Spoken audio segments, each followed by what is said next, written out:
Today we will study heart anatomy. Position of heart. Heart lies within the thoracic cavity in middle mediastinum. Just behind the body of sternum and second to sixth left costal cartilage. Here you can see this is right side and this is left side. Just behind the body of sternum and behind the second to sixth left costal cartilage. Relation of heart.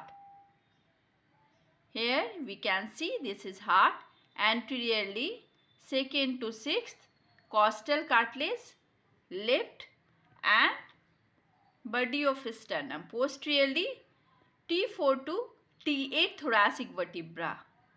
Superiorly the great vessels are coming out. Here you can see the ascending aorta, pulmonary trunk, they are in superior relation, and inferiorly diaphragm. On both sides lung enclosed within the pleura. Covering of heart. It's just like the covering of an orange. Here you can see the pulp of orange, which can be compared with the heart. But if you very minutely observe, you can see there is one very membranous, whitish membranous structure adherent to the pulp of orange, same as that of the visceral pericardium. We all know the heart is covered with fibrous pericardium and serous pericardium. In green color, this is fibrous pericardium, which is single layered and thick, whereas the serous pericardium, it is thin and double layered blind sac. It is not open at any end, it is closed in, it has got closed sac which has got two layers. Outer one is adherent to the fibrous pericardium, same as you can see also this whitish structure is adherent to this orange peel of this orange color peel.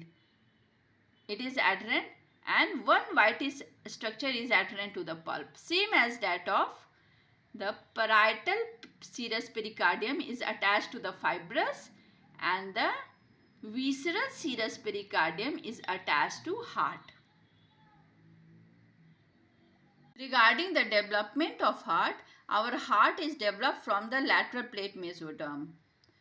Fibrous pericardium and the parietal layer of serous pericardium, where my cursor is, they are derived from the somatopleuric layer of lateral plate mesoderm, where is the heart, and the visceral layer of serous pericardium, they are derived from the splanchno-pleuric layer of lateral plate mesoderm. Coming to surfaces of heart, our heart is boot shaped and same as that of apex. It lies, here you can see in this picture, apex lies in the fifth intercostal space just medial to the midclavicular line. And it can be also compared with the fallen cone or fallen pyramid, apex of which lies on the left side in fifth intercostal space just medial to the midclavicular line or 9.5 cm lateral to the mid-sternal line in the left side. Regarding its surfaces, it has got one apex, one base or posterior surface. Here you can see this is the posterior surface, sternocostal or anterior surface, as it is facing towards the sternum as well as the costal cartilage. This is, here is the left surface, and this one is the diaphragmatic or inferior surface. Apex we have already studied where it lies. Sternocostal surface. One thing more about the apex, that it is solely formed by the left ventricle. Okay. Now about the sternocostal surface, it is formed by right atrium in purple color. This is right ventricle and this is left ventricle. But the contribution of right atrium is 1/4, right ventricle 2/4 and left atrium is 1/4. About is posterior surface or base. It is formed by the left atrium and the right atrium. Contribution of left atrium is 2/3 and right atrium is 1/3. About the inferior or diaphragmatic surface, it is formed by left ventricle and the right ventricle. Contribution of left ventricle is 2/3 and right ventricle is 1/3. Okay. About the left surface, it is formed by the left ventricle below and a small part by the left auricle. Coming to the borders of heart, our heart has got 4 borders: superior, inferior, right and left. Right border extends from the superior vena cava to the inferior vena cava, where here you can see this blue color, this is superior vena cava and this is inferior vena cava, and this one is right border, which is formed by the right atrium alone. Okay. Now inferior border, it extends from the inferior vena cava to the apex and it is formed by the right ventricle and the left ventricle. About the left border, it is formed by the left ventricle and a small part by the left auricle, and it extends from the apex to the left auricle. Superior border, it extends from the left auricle to the right auricle, and it is formed by the left atrium, because the left auricle is the part of left atrium, and the right atrium, that is the right auricle, is the part of right atrium. Grooves and its content. On the external surface of heart, there are 3 grooves, 2 on the anterior aspect, or you can say there are 4 grooves. 2 on the anterior aspect and 2 on the posterior aspect. On the anterior aspect, you can see in between the right atrium and right ventricle, this is atrioventricular groove. Anterior, as it is on the anterior aspect, and in between the atria and ventricle, right. So atrioventricular groove, anterior atrioventricular groove, and it lodges a small cardiac vein and right coronary artery. This groove, this one where my cursor is, it is in between the right ventricle and the left ventricle. So it is known as anterior interventricular groove, and it lodges anterior interventricular artery and the great cardiac vein. Coming to the posterior aspect, in between the left ventricle and the right ventricle, this is posterior interventricular groove, which lodges posterior interventricular artery and middle cardiac vein. On the posterior aspect as well, there is a groove transversely running. It is known as posterior atrioventricular groove, which lodges coronary sinus. This one is coronary sinus, and this horizontal and this vertical groove meet at the point, at this point, and it is like T, letter T. And this point is known as crux of heart. So, here we can revise that the atrioventricular groove, right coronary plus superior, the small cardiac vein. Anterior interventricular groove, anti-interventricular artery plus great cardiac vein. Posterior interventricular groove, posterior interventricular artery plus middle cardiac vein. Atrioventricular groove anteriorly, it is on the right side. So here you can compare heart with the heart of family, that is mother. She is carrying a small child on his right hand. So on the right side, as the atrioventricular groove lies, it carries a small cardiac vein, same as that of a small child.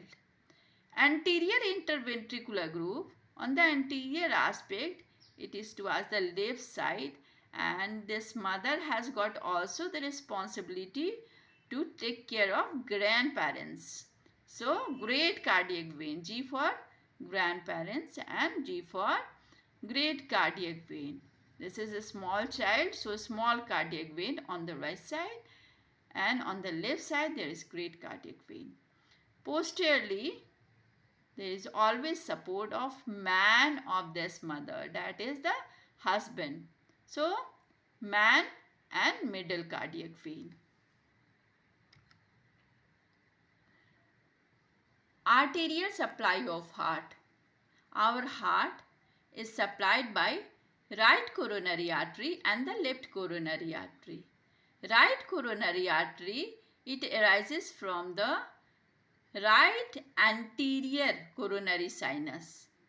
Coronary sinus is what?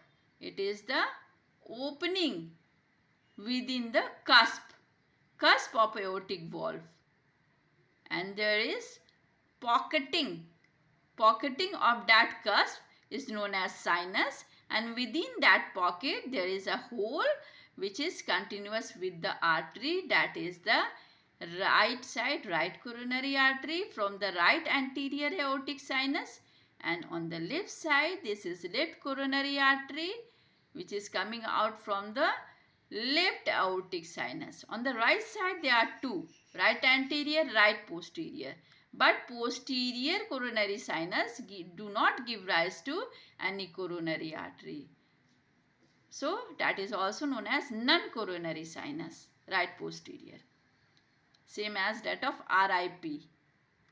When somebody die, so that is RIP. So that is hint toward the right posterior has got no coronary artery. Now this right coronary artery is first give rise to one branch, sinonodal branch in 60% of the subject. Now it gives another branch, that is the right marginal branch which supply the right ventricle.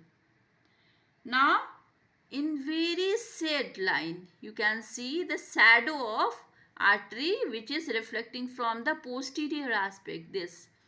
Now right coronary artery make a turn and go to the posterior aspect, and now here you can see it is anastomosing with the left coronary artery. Here this is left coronary artery. After making a U-turn, this is known as circumflex left coronary artery. Before that U-turn, it gives one branch, that is anterior interventricular artery, as it runs in between the two ventricles. So anterior interventricular artery. And this left circumflex coronary artery, it is going to anastomose with the right coronary artery, what we are seeing here.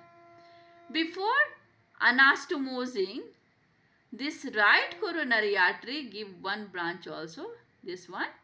This is posterior descending artery, PDA, posterior descending artery, which is anastomosing with the, this is anterior interventricular artery, or also known as anterior descending artery.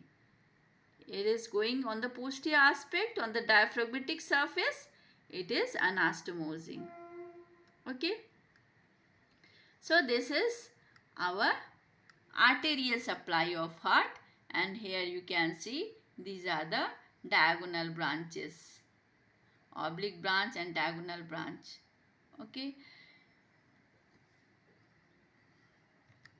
Coming to coronary artery dominance, it depends upon the posterior descending artery. This one is the branch of which?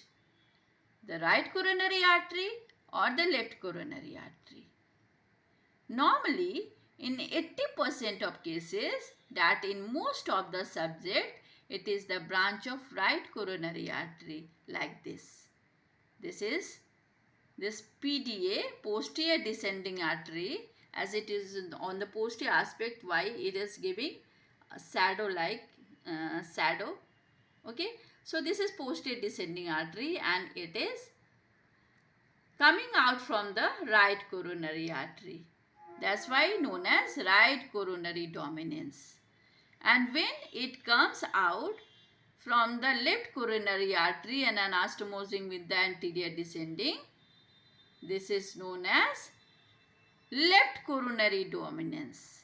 And left coronary dominance, it is present in only 10% of cases, and rest of the 10% case there is codominance. That is, posterior descending artery is the branch of both left coronary artery and the right coronary artery as well. Among these three type of variation, left coronary dominance is very dangerous because in this case anterior descending and the posterior descending both are coming out from the same mother branch, same main artery. So as we know, the myocardial infarction is very common in the left anterior descending. That's why it is also known as widow artery. So the both anterior and posterior descending will involve. Anterior descending artery, it supply anterior 2/3 of the interventricular septum, whereas the posterior descending artery supply posterior 1/3 of the interventricular septum as well as AV node. So all this area and also this PDA, posterior descending artery, supply the posterior and inferior surface of the left ventricle. So all this area will get necrosed due to the blockade of the left anterior descending, which is commonly seen in case of myocardial infarction. And there is also left coronary dominance is very bad in case of CAMP, that is C for coronary angioplasty, A for aortic valve replacement surgery, M for myocardial infarction, and P for percutaneous angioplasty. Coming to venous drainage of heart, all vein of heart drain to the coronary sinus. Here you can see this give a faint shadow because it lies on the posterior aspect in the posterior atrioventricular groove. It receives all the tributaries. That is, on the right side, this is the small cardiac vein. On the left side, this is the great cardiac vein. On the posterior aspect in the middle, this is middle cardiac vein. And as we all know, left ventricle is very important because it bears apex. So there is two additional vein for the left ventricle and the left atrium. This is posterior vein of the left ventricle and the oblique vein of the left atrium. All these vein opens into the coronary sinus, and finally what we are seeing opening into the right atrium, except this anterior cardiac vein, which do not open into the coronary sinus and it directly open into the right atrium. Coming to the innervation of heart, our heart has got autonomic supply. It is supplied by sympathetic as well as the parasympathetic nerve. Sympathetic from the T1 to T5 sympathetic ganglia. Here you can see This is the sympathetic ganglia lies in the paravertebral gutter, and these are the postganglionic fiber, and they are forming the superficial and deep cardiac plexus and then supply. But it is very worth mentioning that sympathetic nerve, it is predominantly epicardial. That sympathetic nerve, it is more powerful on its outer covering. We all know that heart has got the musculature is in three layers, that is the epicardium, myocardium and endocardium, that is endothelium. Okay. Epicardium to endocardium. How this sympathetic nerve runs. Whereas the parasympathetic is predominantly endocardial.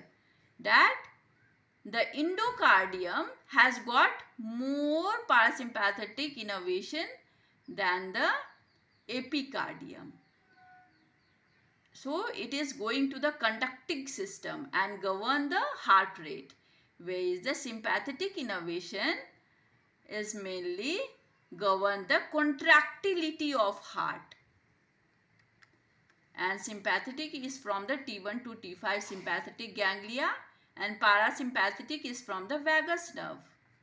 As SA node lies on the right side, so right vagus, what we have learnt here, that the conducting system is supplied by the parasympathetic. Okay, so SA node is innervated by right vagus, whereas the AV node, as it lies on the left side, somewhat left, so it is supplied by the left vagus nerve. Written here. One thing very worth mentioning, that is sympathetic and parasympathetic nerve, they are reciprocal and inhibitory to each other. They has got opposite action and also oppose each other.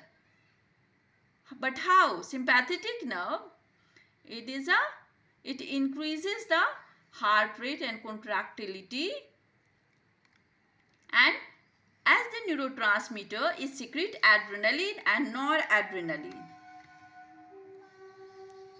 But for inhibiting the parasympathetic action, sympathetic nerve secrete norpeptide Y. Very important fact, that for its own action, sympathetic nerve secrete adrenaline and noradrenaline. But for inhibiting the parasympathetic action, it secrete norpeptide Y as the neurotransmitter. Whereas the parasympathetic nerve secrete acetylcholine for its action and also for inhibiting the sympathetic action.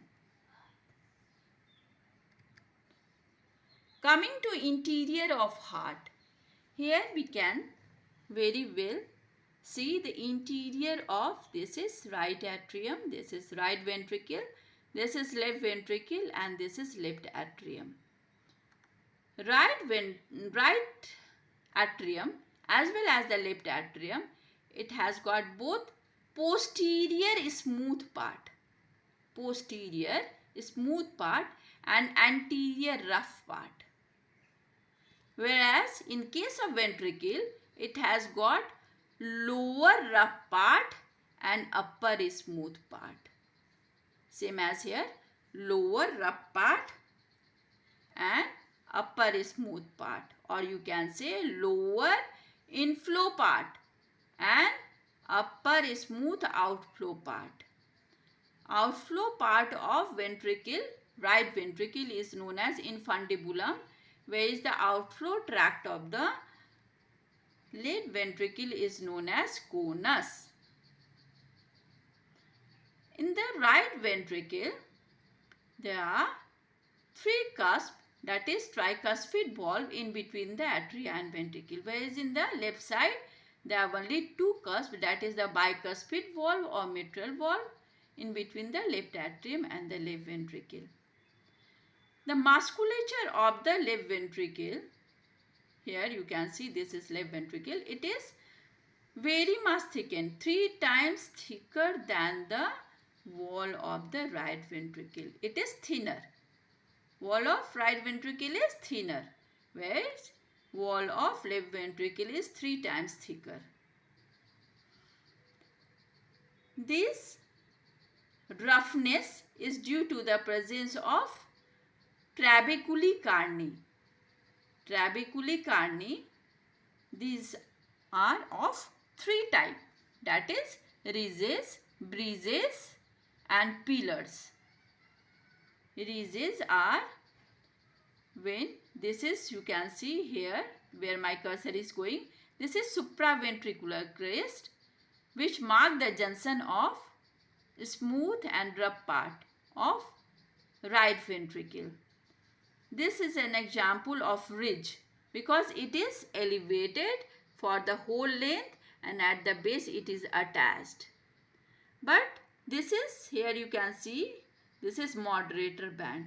It is attached at both end only, but in the middle it is free, and it is known as bridge because it is like a bridge attached at both end and free in the middle.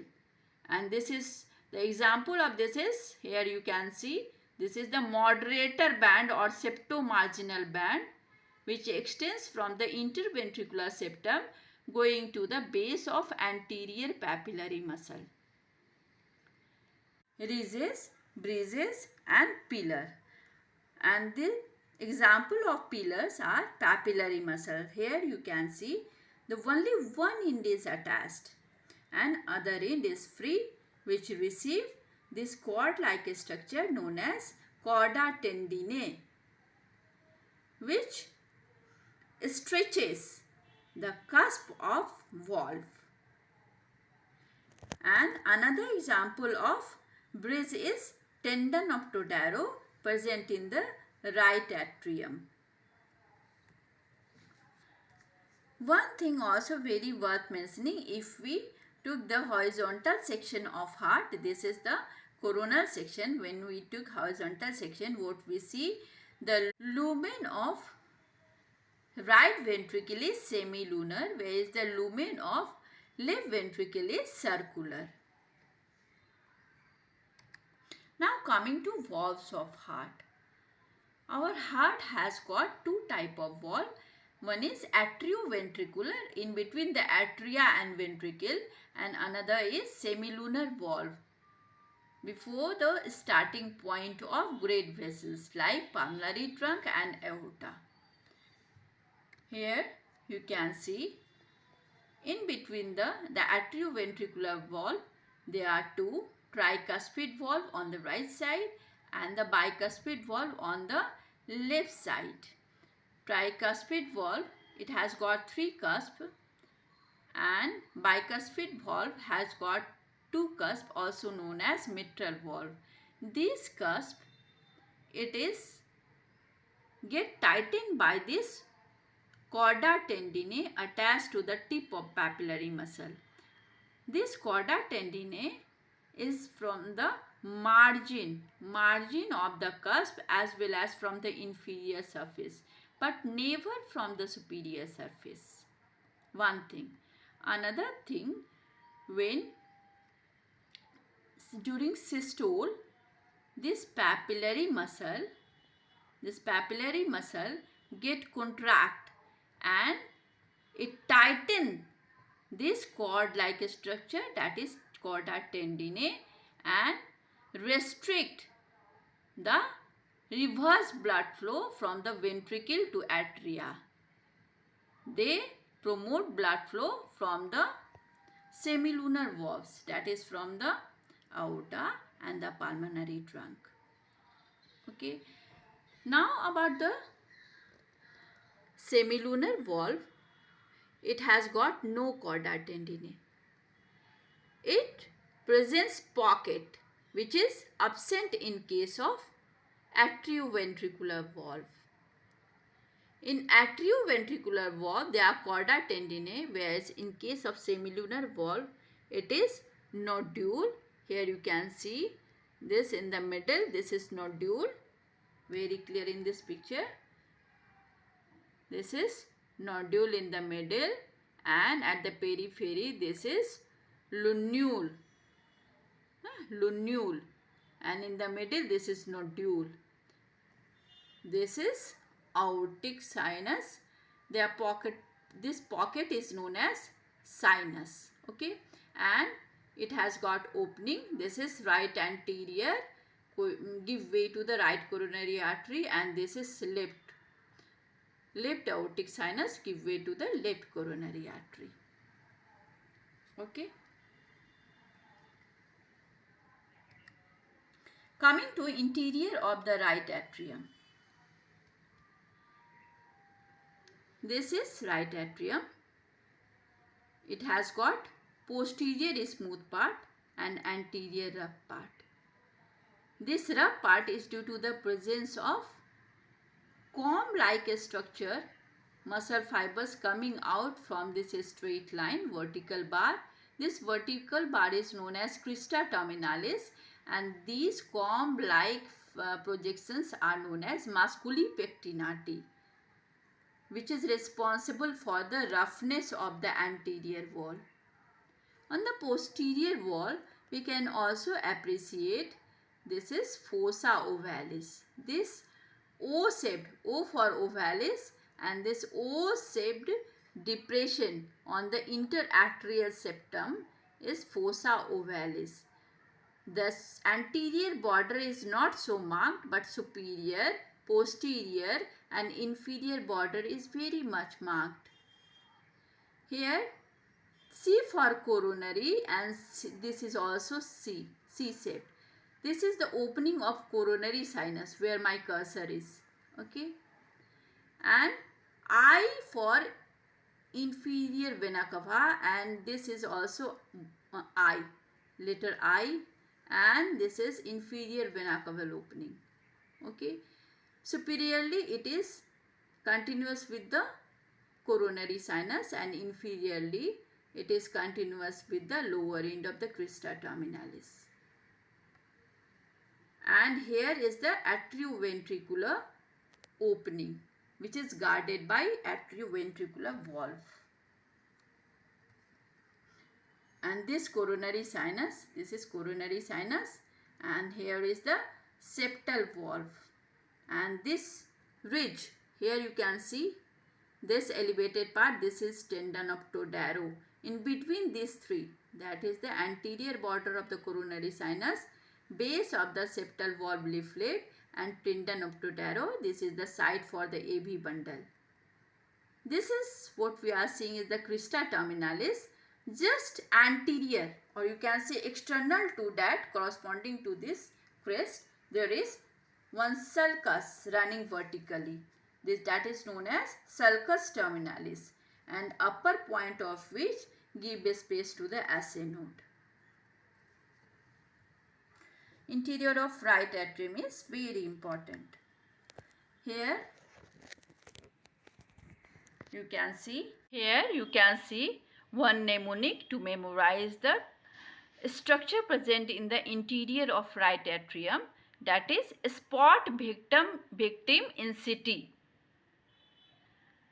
You can't search any victim in CT because right atrium is what? It is entry channel of heart, that is dil mein jaane ka rasta. And who lives in our heart is the Ram Lalla. God Rama resides there in our heart, and there is no victim. You can't search of any victim in that place. So spot victim in CT.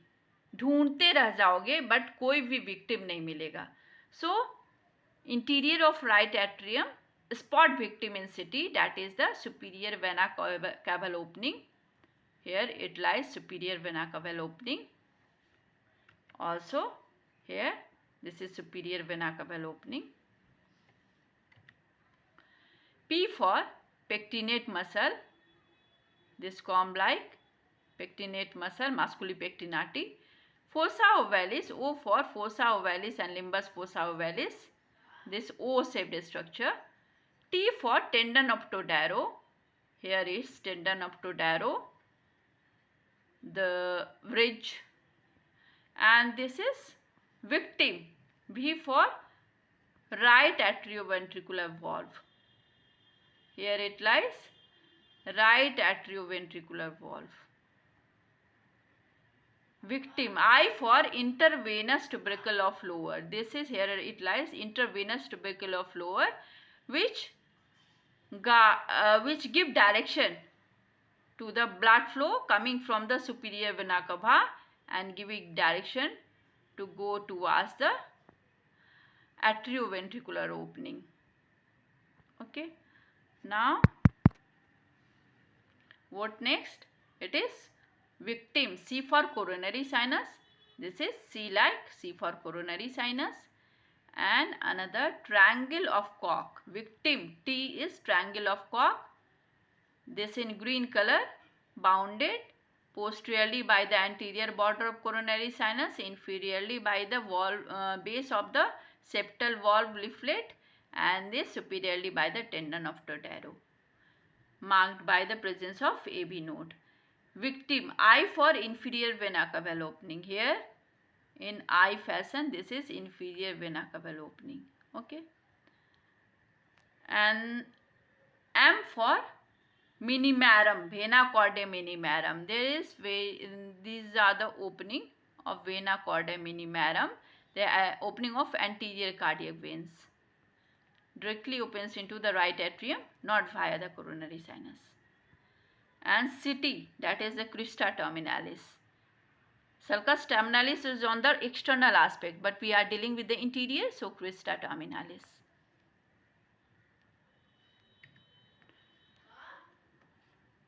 Now coming to sinuses of pericardium. It is nothing but the impression of entering and exiting of great vessels in and out of heart on the posterior aspect of pericardium.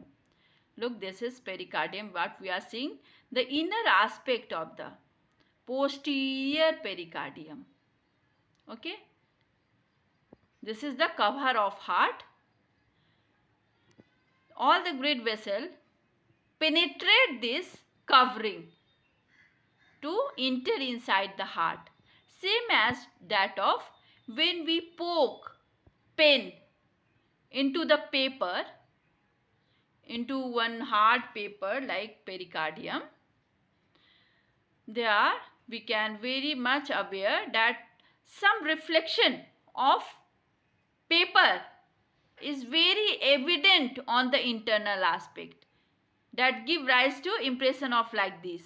If we introduce one pen or poke through the paper, just like the great vessels entering into the heart, it create an impression same as that of footprint, gives its impression on the sand or mud. Like that, these great vessels leaves impression of entering and exiting of the heart over the posterior aspect of pericardium, and that is known as sinus.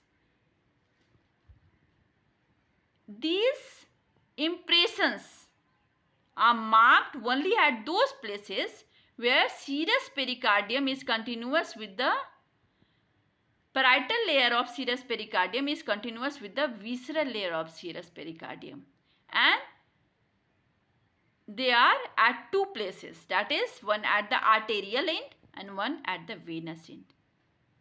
Towards the arterial end, it is here you can see this is the ascending aorta and this is pulmonary trunk, this is the arterial end, and this whole is the venous end having the four pulmonary veins, and this is superior vena cava opening, inferior vena cava opening. Just behind the arterial end, that it is ascending aorta and pulmonary trunk, here you can see this is the transverse sinus. Arterial end, transverse sinus, AT. And just below the venous end, here you can see the oblique sinus, V and O, ovary, and here is AT. So, what structure is anterior to the transverse sinus, the ascending aorta and pulmonary trunk. What structure is posterior? This is the superior vena cava opening, and on both sides it is continuous with the general pericardial cavity. This is general pericardial cavity on both sides, but there is one impression is creating, that is, this is the transverse sinus. And what structure is anterior to this oblique sinus? Obviously left atrium of heart. In front of this pericardium there will be the part of heart, but which part? As this is the posterior aspect and posterior surface is mainly formed by the left atrium. So anterior to the oblique sinus there will be left atrium. And superiorly this visceral reflections connecting the pulmonary veins and the superior vena cava. And on the right side the visceral reflection connecting superior inferior pulmonary vein and the inferior vena cava. On the left side the visceral reflections connecting the superior and inferior pulmonary vein on the left side. And what is the clinical significance of the transverse sinus? In cardiothoracic surgery, we put a ligature across this sinus and tie the arterial end and put a tube inside and connect it with the lung heart machine. And what is the use of this oblique sinus? In case of the increased venous return to the left atrium, it will give a space to the enlargement of left atrium. Okay. In case of increased venous return, it will give a space to the heart, especially to the left atrium. Now coming to the fibrous skeleton of heart. This is nothing but the heavy fibrous connective tissue, and it is arranged in rings. There are 4 rings and it is connected with the strap like. This is longitudinal strap and this is, here is the triangular strap. And very beautifully we can memorize by this one line that Pamit ki cafeteria mein shaadi hai. Here Pamit is this 4 rings from anterior to posterior. P for pulmonary ring, pulmonary fibrous ring. A for aortic fibrous ring. Now from, as we write from left to right side, so on the left side this is anterior, this is posterior, this is left and this is right. Okay, so left side this is mitral fibrous ring and this is tricuspid. These 3 rings are interconnected with this triangular thickened part known as central fibrosum trigonum, as it is centrally placed in between the 3 rings. So central fibrous, as it is made up of fibrous thickening, and trigonum because it is triangular. But part of that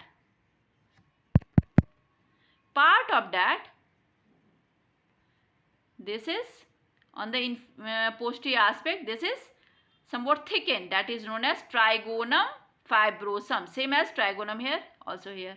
Fibrosum here, also here fibrosum.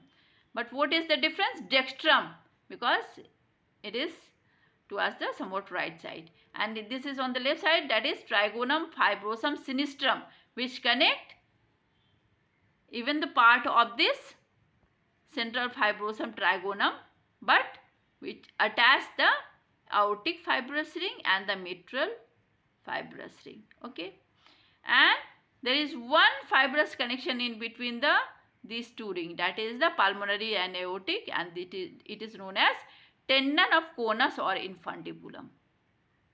So here we can decode that Pamit, this is Pamit, ki, that is tendon of conus or infundibulum. C for conus, I for infundibulum. Pamit ki शादी, cafeteria में शादी. Cafeteria is central fibrosum trigonum, CFT.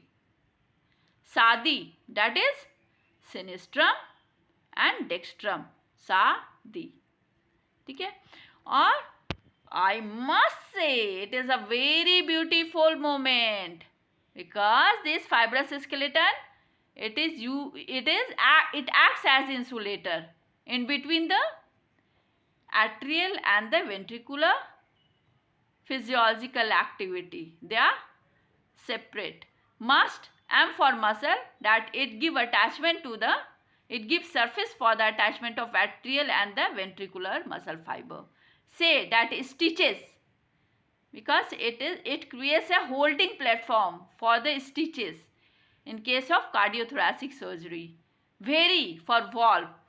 Again, it gives platform for the attachment of cusp of valve. Beautiful, that is bundle of his.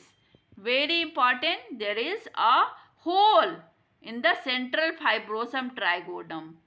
A hole which give passage to the bundle of his. So, B for bundle of his, B for beautiful.